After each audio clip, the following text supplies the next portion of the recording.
Capsule du psoas dans le gym ou à la maison, mais dans le gym, c'est idéal parce qu'on va utiliser les kettlebells.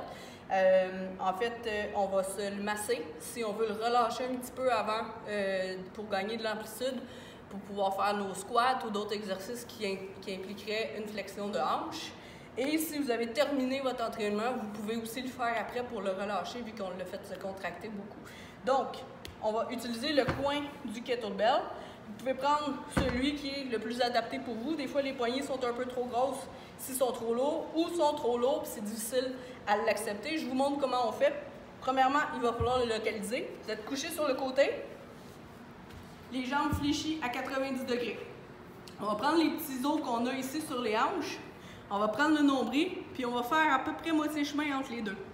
Vous devriez sentir, quand on voit les abdominaux, juste à côté, il y a comme une ligne dans le trou. C'est là qu'on va essayer d'aller près de l'os entre le nombril. On va prendre le coin du kettlebell et on va le placer environ à cet endroit-là. On tient d'un côté et de l'autre. Plus ça va, plus qu'on peut le laisser renfoncer tranquillement avec la respiration. Et vous le placez là où vous sentez que c'est inconfortable sur le psoas. Si vous n'êtes pas sûr de savoir si vous êtes dessus, ce que vous pouvez faire, c'est lever la jambe, le genou et le pied en même temps pour le faire un petit peu se contracter. Pas beaucoup, juste pour dire qu'on pourrait passer une feuille de papier en dessous. Vous allez le sentir, si ça se contracte en dessous du kettlebell, vous êtes à la bonne place. Donc, on respire, on relâche. Si vous voulez, vous pouvez faire des petits mouvements avec le kettlebell. Vous pouvez taper dessus un peu pour faire des vibrations. On tient une bonne minute, minute et demie. Là, je le fais trop rapidement, mais je vous montre l'évolution.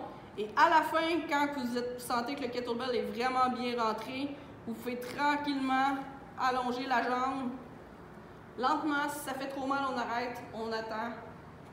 Doucement, on relâche encore.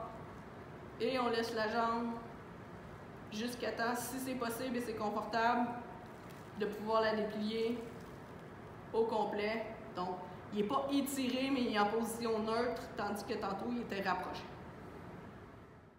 On vous conseille aussi d'aller sur notre chaîne YouTube pour voir les capsules d'activation dynamique de la hanche, bassin et bas du dos que vous pouvez faire entre autres avant des entraînements de squat, ainsi que vous abonner à notre chaîne et activer les notifications pour être informé à chaque fois qu'un nouveau vidéo sort. Dans l'onglet recherche, vous pouvez taper n'importe quel mot qui va vous sortir les autres capsules qu'on a faites sur notre chaîne pour vous.